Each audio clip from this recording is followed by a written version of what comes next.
Hi guys, welcome to another MDE paper of the week. So last week we read a paper that spoke a lot about variability and about variability modeling inside of UML, future models and that kind of thing. And there is a paper that I guess everyone has to read in this topic, which we read quite a while ago. And we thought, well, while we were at it, it's probably a good idea to just revisit the Klaus paper, just refresh our minds on what Klaus was talking about. Now this is a fairly old paper, as you can see here from the date 2001, but you'll probably find that this is, when it comes to modeling, sort of the bridging between feature models and UML, this is probably one of the most cited papers. So it was good to go back to the sources and see what the original had to say about it. So we just have a quick scheme through the paper. It's only an 8-page paper and it's also been superseded by a few other papers. It should be a quick read. So let's have a quick look.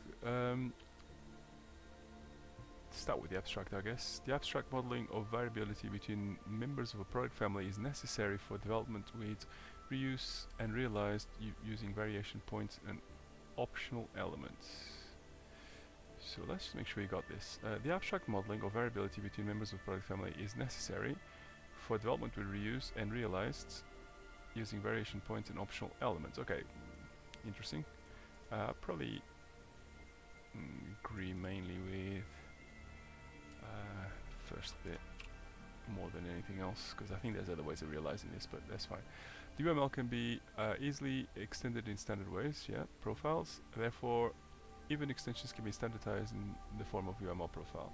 With variation points and optional elements, generic models in UML are developed. Thus, they can use all advantages of UML, e.g. support to standardization. It's not the best of abstracts, to be honest.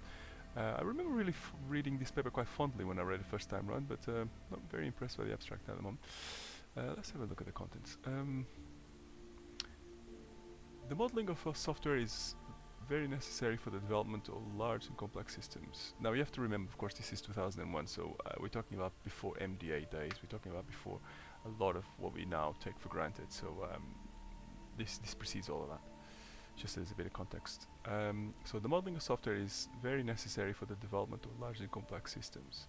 Software models are abstractions from code, can serve as an input for program generation and provide documentation to developers as well. The unified modeling language is a standard modeling notation for software. Right, let's just take this chap here, I think is probably the most important bit.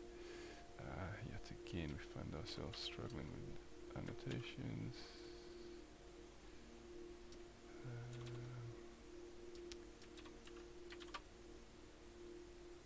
So Control C, Control A, delete. And Control C, Control A, highlight. Oh, of course you have to highlight the region first. We will get the hang of this maybe after 100 papers or so. There we are. So the unified modeling language, okay, we read this bit. So modeling commonalities and variability is a key concept in the development for reuse. It helps identifying and systematically developing common parts for reusability and is used in approaches for product lines and system families. Classic statements. Probably a green highlight, I think. If we ever manage to get the green working properly. The most common model notation is that of feature diagrams. These model features as an abstract description of the characteristics of a group of systems and focus on the end user related properties of systems. Now, I think we should probably highlight this and have a bit of a quick chat about it. So, feature, that's really why we're having problems there. Feature models end user constructs as targets end users. In general, also not quite that. Authors agree with the general view that feature models are more useful to model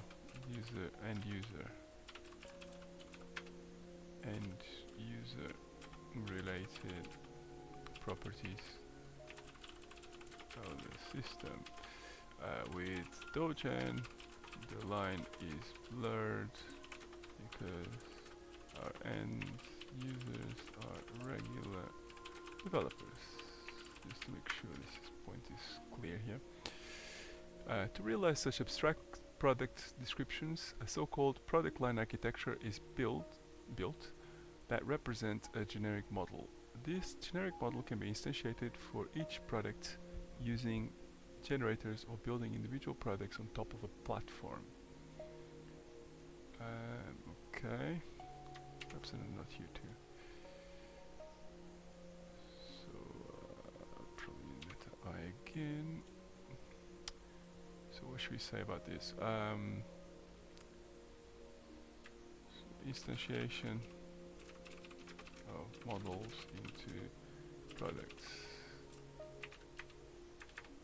The authors take the view that the product line contains generic models which are instantiated into concrete products and parameterized by variability. Our view is similar, but we should probably make it clear that our models are not very generic really. So only the high level structural patterns for a product line are meant to be captured, and it's not really accurate to call Dogen models generic. So what we try and say here is, so let's just have a quick discussion about what this is trying to state. So Klaus's view of the world is that you create these generic models, and then the generic models get instantiated into concrete artifacts. Now, I don't really like the word generic, because there's nothing generic about the models that we use. So if you take a logical model, for example, I mean, this is designed for one thing and one thing only. You will generate the logical model for Dogen using C++ with very completely couples to the current implementation. And there is no attempt here at all of trying to make this generic in that sense. However, of course, you can, if you abstract yourself slightly and think of it as a product line sort of concept, of course, all of the components that we have inside of Dogen can be thought about as products if you abstract yourself slightly. And what they are is instantiations of the Dogen generated code, and they are parameterized by variability, of course, because you can supply all these things to parameterize Dogen. So from that perspective, it's fine. You can agree with Klaus, but from a slightly more concrete perspective, in other words, when you generate a Dogen product, a product from Dogen product, and perspective, and you think about a product line, the product lines are going to be composed of products, and the products are going to have models, and these are not generic models. They are designed for that specific product. So we should probably really clarify this when it comes to do a proper write-up of this. And I think it's probably worthwhile highlighting this as well.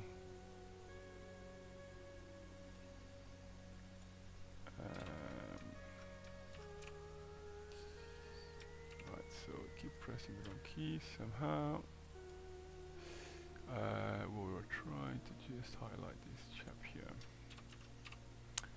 The variability in such a model is modeled using variation points, hotspots that identify the location and other attributes of differences between several products. Now, we don't really use variation points that much. Mainly because variations are encoded on a two-dimensional space. So another thing we should probably points. So variation points provide a useful way of handling variability. Let's just go back to our definition of variation points. Quickly jump over here to our manuscript. It's worthwhile just clarifying. I mean, I vaguely know what they mean, but before we confuse ourselves further. Right, so a variability, where are we? Page 41.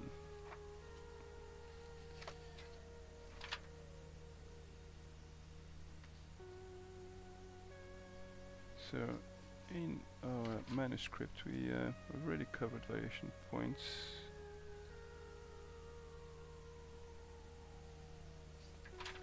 And of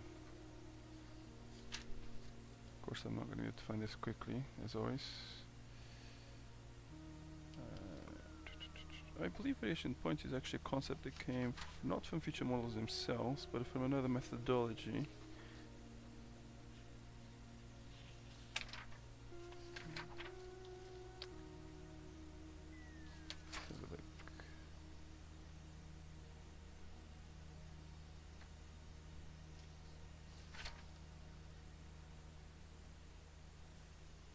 Sadly, I can't actually find this, and I think we might just get a bit too lost here.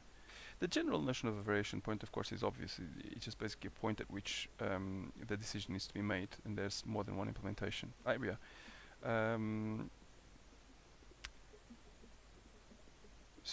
simplest approach is arguably to integrate variability modeling directly with UML via profile, as suggested by Klaus's early work. This is exactly the paper we're reading, which focuses on concepts such as variation points and variance.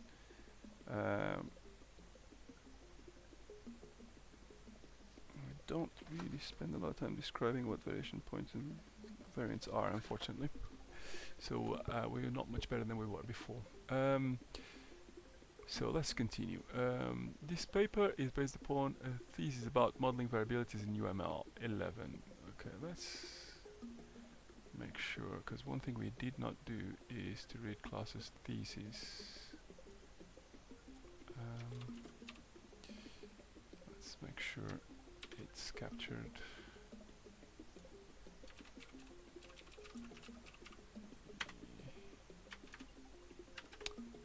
We should at least have a good browse.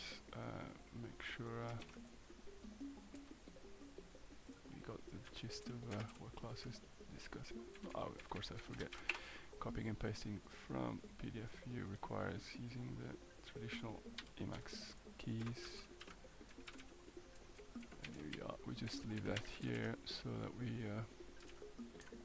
remember to give it a good look. So this paper is based upon a diploma thesis about modeling variabilities in UML. The thesis conducts most of the well-known modeling approaches, not completely listed in the references C11 for variability, and develops a standard conform extension to UML version 1.4 for modeling features and variability without violating the objectives of UML. Interesting.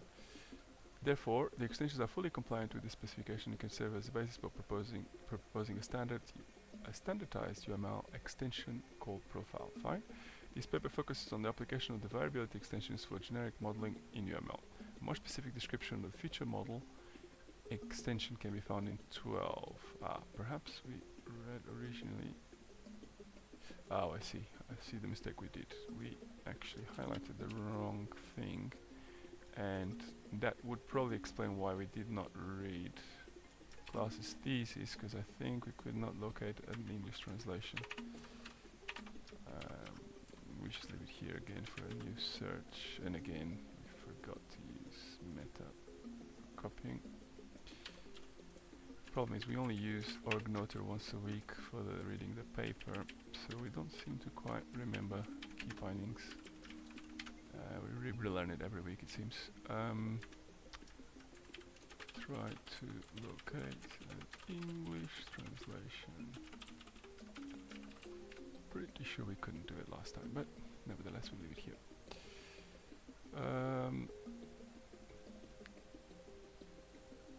So a more specific description of the feature modeling extension can be found in 12. Generic models in UML.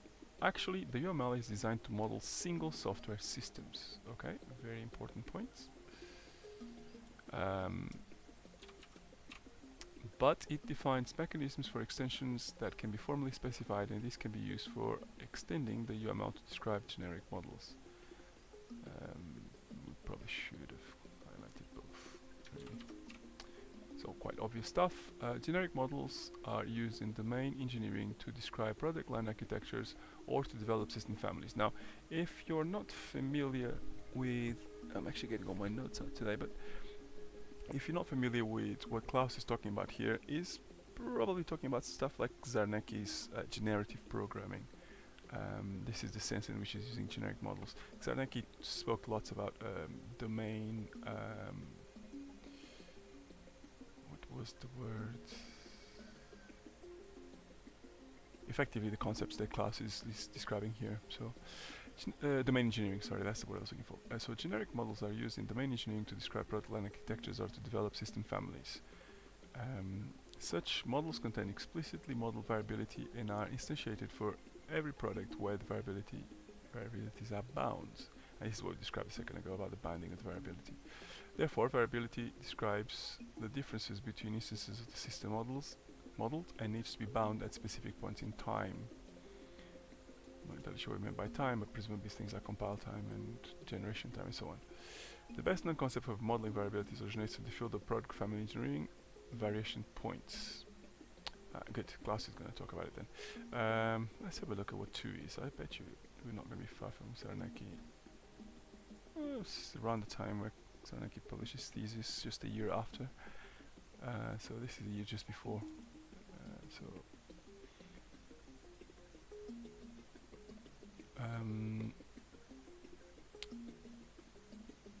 The best known concept for modeling variabilities originates from the field of product family engineering, variation points. For special modeling cases, a more specific form of variation points can be identified. Optional elements in the simplest form of a variation point. The simplest form of variation point. These generic models are just like normal models but contain explicitly modeled variability at so-called hotspots. These hotspots are presumably these hotspots are built of variation points or optional elements and describe the generality in the model, usually on a relatively high level of abstraction. Let's read this again. In fact, before we go any further, we probably should highlight this chap here. It's probably a green job, I think. I'm quite decided on the color coding we use, but green for slightly more important. Red for things to be worried about. So let's expand on generic models.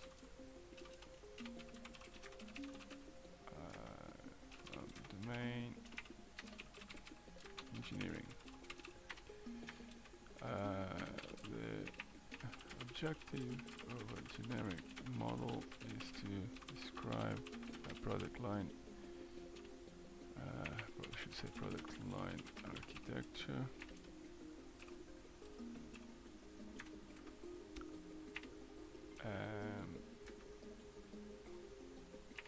It is instantiate.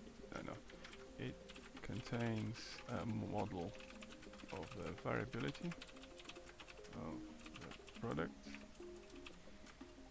Well, contains a model of the variability, and this model must be bound, e.g. instantiated, in order to generate concrete products, or even software artifacts, I think. Maybe know what I mean by this.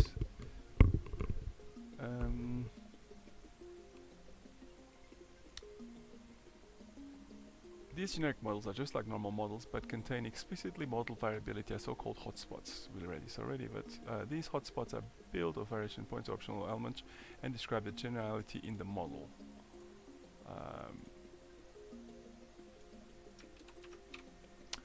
From a bottom-up viewpoint, the UML is already used in some modeling tools, e.g. Together. Okay, this is probably a popular tool in 2000. um, that to develop program code, almost skeletons from models and vice versa, re-engineering. That indicates it is possible to generate code from UML models. Okay, this is really early days, of course. From this reason, UML models, including variability described by variation points and optional elements, can be regarded as generic models that are instantiated when code is generated for that model. Okay, I think this is a very interesting point. Consequently, the extensions developed could also be used to build such generic models containing variability on a relative low level of abstraction. It seems to be necessary to provide specific extensions for controlling program generators, but these can be realized simply by tagging values, storing specific control settings. Okay, this is exactly what we do in Dojan. Scalability problems of the resulting models could be resolved with tool support by simply hiding less important information, tagged values of the model. This produces specific views of an extensive model. To some extent, this is what we're going to try to do in when we move to our org mode based approach. Perhaps we should mention this somewhere.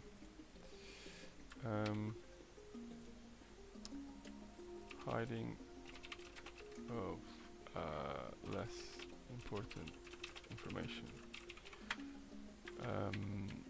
The author explains that tagged values should probably be hidden by the tool,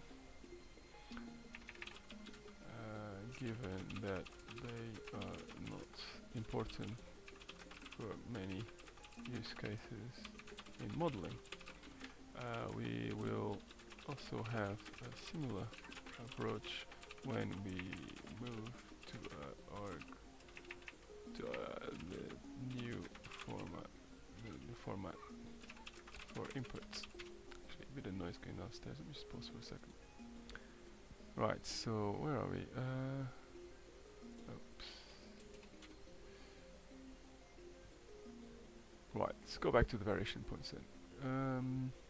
The perceivability of UML. Oh yes, the perceivability of UML models containing the extensions described now is also improved using the scalability mechanisms using UML1, viewing classes only with their name compartments. We should definitely also include this in our highlights, because this is something that I think will be really, really good once we move to our new injector.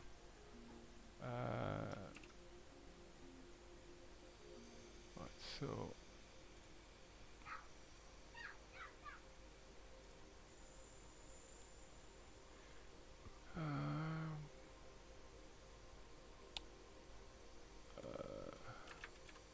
we should discuss perceivability in the this is spelled correctly. Let's make sure we in the context new injectors. Okay, so now then variation points. A variation point, make sure we record, yeah, we are recording. So variation points. A variation point locates a variability and its bindings by describing several variants. So as I said before, this is the crux of this, really. Every variant is one way to realize that variability and bind it in a concrete way. The variation point itself locates the insertion point for the variance and determines the characteristics, attributes of the variability. Now, this is very important. Our multidimensional model is a different approach to this, but I think it's also important to say that there's nothing stopping us from describing our approach as variant points. So let's think about this for a second. We propose the logical physical space as a way to handle variability, and the way it works is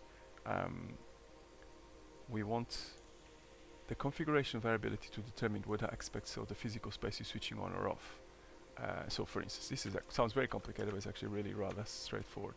If you take a model and you would like to say, for example, that for a given type you want, I don't know, say serialization and a type definition, so you are switching on those two aspects of modeling. And from a variability perspective, there is a variation point here. but the variation point is modeled via dimensionality rather than well, other techniques, right? So perhaps that's what we should say. So variation points.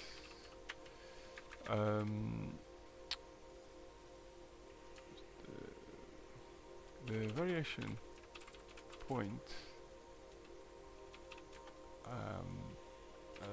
allows having multiple or more than one implementation. Another word is not quite right here, for a given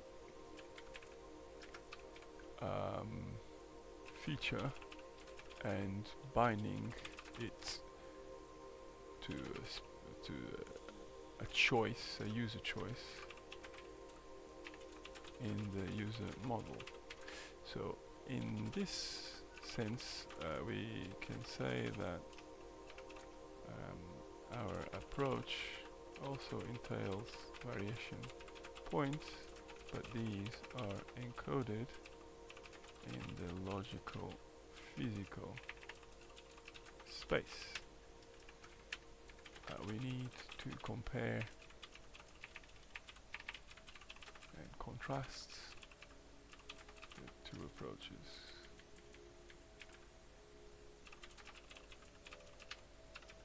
This is quite an important thing, really. For the extension, we presumably distinguish between three parts of a variation point: the location of the variability, named variation point, several variants, and the relationship between every variant and the variation point. The relationship assigns every variant clearly to one variation point. The variation point and variants are decorated with stereotypes: variation point and variant. I know that we tend to highlight a lot in these paper reviews. I'm sure that you're not meant to do that much, but somehow makes me feel like I'm understanding the paper better. Due to some limitations, by the UML meta model, we apply the stereotype variation point to the model element containing the variability in opposite to 3, and 3 is the split method. Okay. Thus, the model will not contain additional virtual model elements and can be directly used to generate code fragments without special treatment. Actually, variation point and variant are specified for the meta-class generalizable element. Thus, the notion of variation points can be applied on classes, components, packages, collaborations, and associations. With this base class, you do a typo there, it is also ensured that list generalizations can be used to connect variants to the variation points, respective to implementing it. For further specification, variation point implies some tagged values determining the binding time and multiplicity of variants. The latter determines how many variants can be bound at binding time. The usage of each variant can be formally specified in a condition that determines when the variant is to be included in derived systems.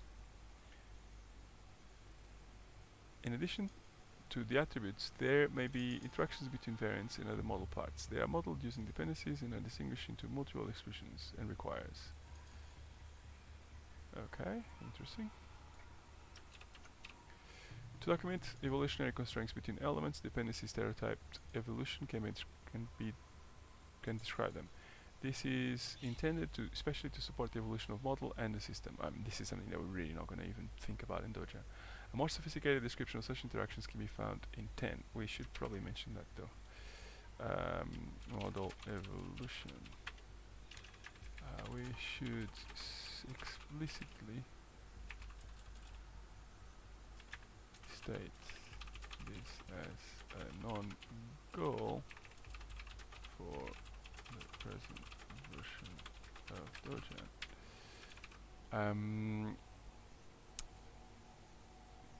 Using the extension for variation points, the assignment of each variant to the VP is modeled by the UML notation for the used implementation technique, generalization parameterization.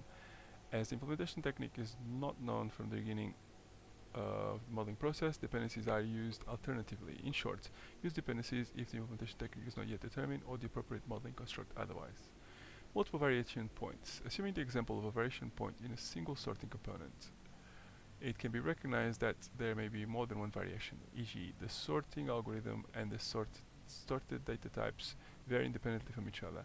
Thus, it is necessary to be able to model more than one variation point per model element. To gain this ability, the variation point notation is extended to support multiple variation points. This adaptation is only needed if there is more than one variation point, otherwise the simplified notation can be used. Okay, this is interesting. To distinguish them from each other, every variation point needs a unique name that is also useful for documentation. This name is used to unequivocally assign a variant to its variation point. Okay, technically this is realized by a tag value in the variant. Okay, I think this is useful. Technically, this is realized by a tagged value in the variant that contains the index of the consent variation point's name. Okay, graphical notation of variation points in UML. The usage of this extension is shown in figure 1. It models two variation points in a generic sorting component. Variation point 0 describes the sorting algorithm and distinguishes three variants. As the implementation technique is not yet determined, the variants are connected by dependencies to the variation point. Since sort contains more than one variation point, all variants must contain the tag variation. Actually, one place where let's put a note here: variation point and JSON. I'm just going to call it JSON. One case where we need something extremely, shall I say, similar to variation points is in allowing multiple implementations of a given feature. For example, JSON serialization. There are many libraries in C++ that satisfy this requirement, and each user may use one library for their own reasons. However, it would be nice to be able to state that the JSON feature is enabled without having to concern ourselves with the specific implementation chosen.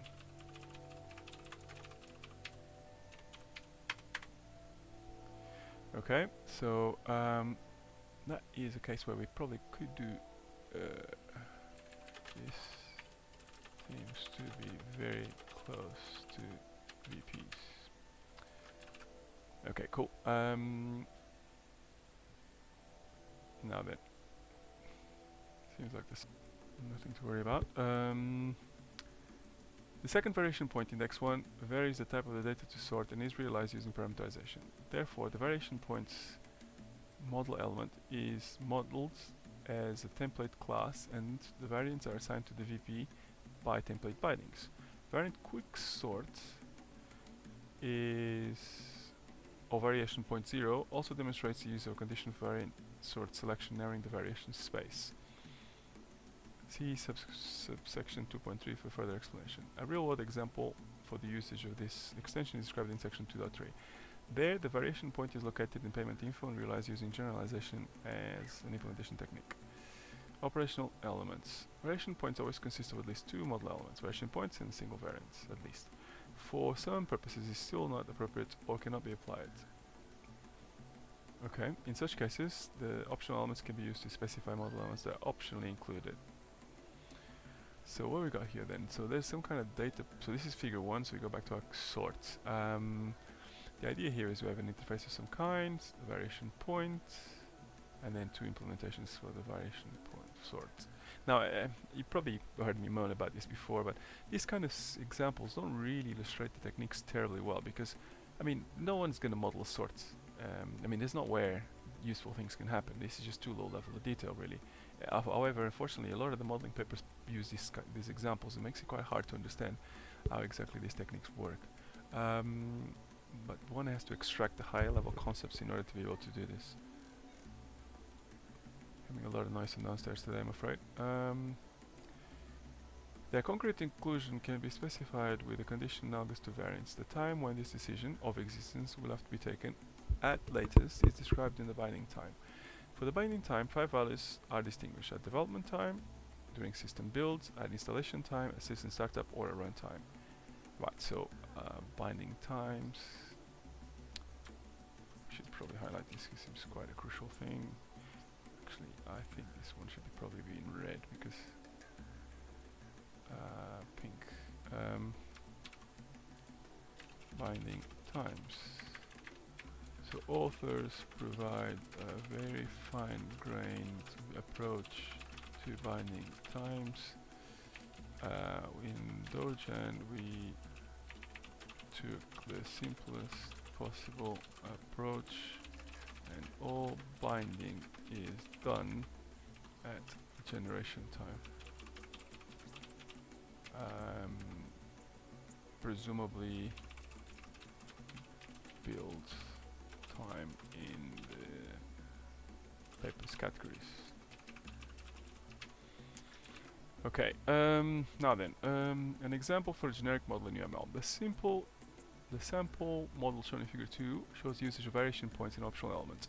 The example has been taken from 11, where a piece of equilibrious domain, the order process, has been modeled. The diagram models, this is obviously much better than a sorting algorithm. The diagram models a part of the data structures to implement a simple order processing system. It describes a single order consisting of several order items. Again, another very important point. They are talking about variability at the level of modeling elements. We should also talk about why we don't think this is a good idea. Variability at the model element level. We should make it clear that we do not allow too much to be defined precisely.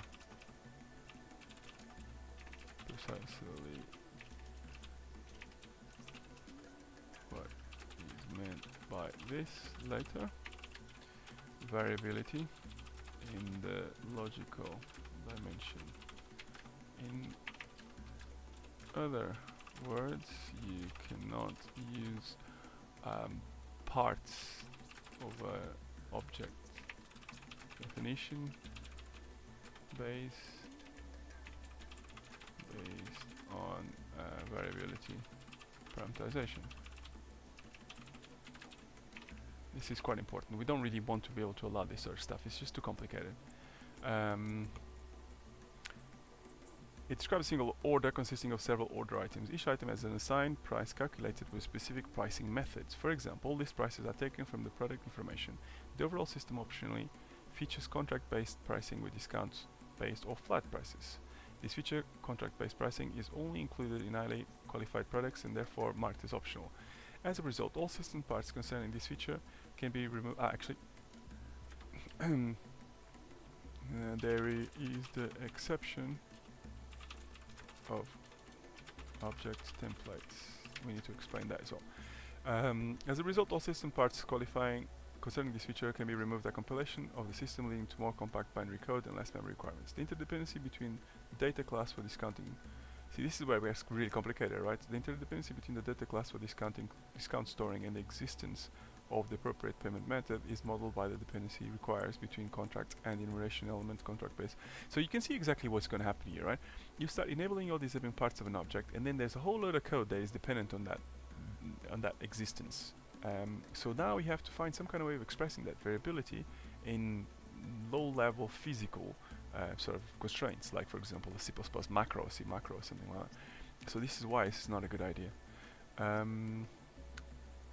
But at any rate, let's have a look at this then. So we have the variation point, optional contracts, and then the other variance. Okay.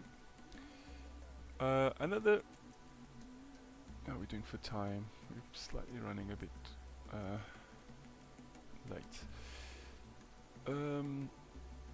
Another feature dealing with the tracking of deliveries is realized in the attribute package number of an order and is included only if this feature is supported by the application. The use function feature selected serves as a reference to higher ranking feature diagram determining the existence of features. The payment status of an order is stored via payment info. It is identified as a variation point with distinct behavior and data for every payment method. Thus, every payment method is a variant that realized in a class that is specialization of the payment info class.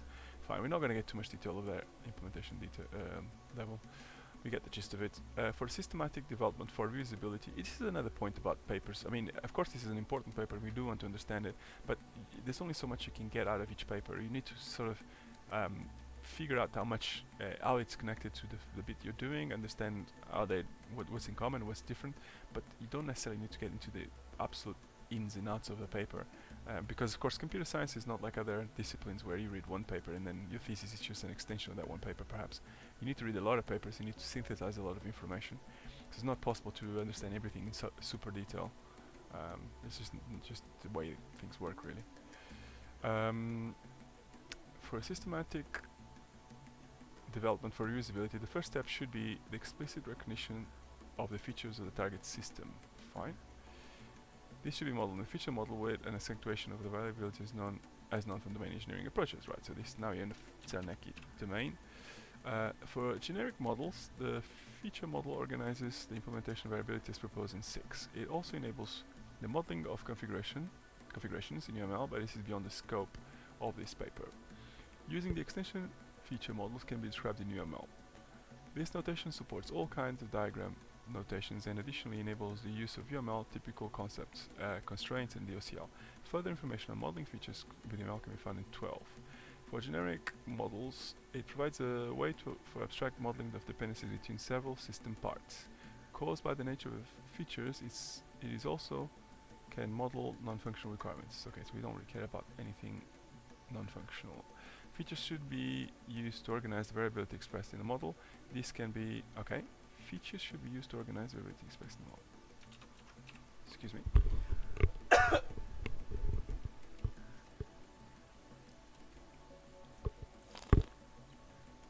This can be realized using conditions in variable elements and is documented using UML abstractions, e.g. trace for traceability. There will be some more research in okay. Not entirely sure I fully follow this, but it seems important. There will be some more research in the configuration modeling UML and its application on generic models. Okay. Usage of these extensions. Using variation points and optional elements, generic models are described in UML. The extensions explicitly document variability in a system and provide a way to systematically develop with reuse. It also includes possibilities to develop generators that produce system parts from generic UML models. There may be a need for more detailed specifications or variability to control such generators. This can be easily realized with the extension mechanisms of UML, namely stereotypes and tagged values. One necessary step towards this will be the need for an integrated configuration modeling. There are some ideas, but first we need, okay. So this is something we've kind of more or less achieved, I guess. There are some ideas, but first the general usability and acceptance of the extensions needs to be verified. Okay, so summary. The overall aim is to develop a standardized extension to UML that unifies the several existing notations and enables a broader awareness and usability of development with product lines families. Actually, it provides a consistent, well-specified and uniform modeling notation that can be used for almost all known product line approaches and is extensible for further special purposes. It also enables the usage of the advantages of UML for system family developments and provides a consistent notation for all modeling steps. And that is the end of the paper. Okay, cool. Yes, this is obviously a very interesting paper. We don't agree with Klaus on everything. I specifically think that this problem with modeling variation points at this level is because as I said, I think it causes it solves some problems and it adds other problems. Because the problem is, it's a bit like aspects really. If you think about it, this is nothing but sort of aspects at the modeling level. And the problem with aspects is everyone has ever worked with aspects in production knows the fact that there's these tiny bits of code that then have other dependencies with other tiny bits of code, and there's this really complex sort of set of relationships between the aspects. It simplifies certain things, but it makes other things very complicated. It sounds really like a really clever thing to do. Everyone obviously starts with something like transactionality as an aspect, or logging as an aspect, or tracing as an aspect. But before you know it, you then find out that there's all sorts of dependencies between these aspects, and it's actually really hard to maintain that sort of code. So the same problems appear when you try to model using variability at this level. And for those reasons, I think that can't be applied directly like that. However, it is inspirational as far as it describes the approach for what we are doing at the physical space. So perhaps that's what we need to really express in words a bit better, why it is that we're taking this approach, because this is exactly because of these sort of issues. Okay, this was a very interesting paper. Thanks for reading it with me. Catch you next week.